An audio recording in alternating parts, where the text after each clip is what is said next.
जिस मोबाइल से आप ये खबर पढ़ रहे हैं हो सकता है उसकी जड़ें आज मलबे में दबी हो। अफ्रीकी देश डेमोक्रेटिक रिपब्लिक ऑफ कांगो से आई ये खबर सिर्फ एक हादसा नहीं बल्कि पूरी दुनिया के लिए एक चेतावनी है।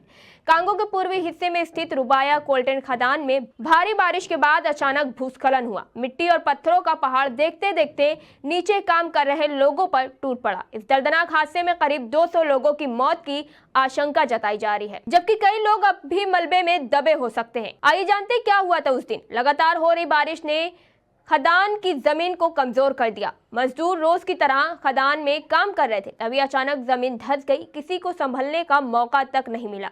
मिट्टी, पत्थर, पानी और सब कुछ लोगों को निगल गया। राहत और बचाव कार्य मुश्किल है क्योंकि इलाका दूर दराज है और साधन बहुत सीमित। आइए जानते कौन थे ये लोग। मरने वालों में ज्यादातर गरीब मजदूर थे और जो अपनी रोजी रोटी के लिए जान जोखिम में डालकर खदान में उतरते हैं। इनमें महिलाएं और कुछ बच्चे भी शामिल बताए जा रहे हैं।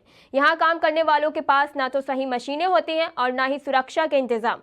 हाथों से खुदाई करना यहाँ आम बात। ये खदान इतनी अहम क्यों है? रुबाया खदान कोई आम खदान नहीं। यहाँ से निकलता है कोल्टन, जो आज की डिजिटल दुनिया के लिए बेहद जरूरी खनिज है। कोल्टन से टैंटलम नाम की धातु बनती है, जिसका इस्तेमाल स्मार्टफोन, लैपटॉप, कंप्यूटर और इलेक्ट्रॉनिक चिप्स में होता है। यानी आपके जेब में रखा मोबाइल और टेबल पर रखा लैपटॉप कहीं ना कहीं इसी खदान से जुड़ा है। दुनिया की टेक इंडस्ट्री क्यों घबरा गई?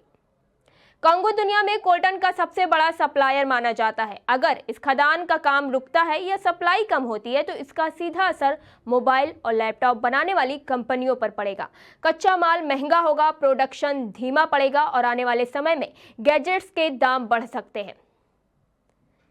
आइए जानते हैं आगे क्या असर दिख सकता है इस पर। इस हादसे के बाद कोल्टन की कीमत बढ़ने की आशंका है। टेक कंपनियां दूसरे देशों से सप्लाई ढूंढने की कोशिश करेगी, लेकिन तुरंत विकल्प मिलना आसान नहीं होगा।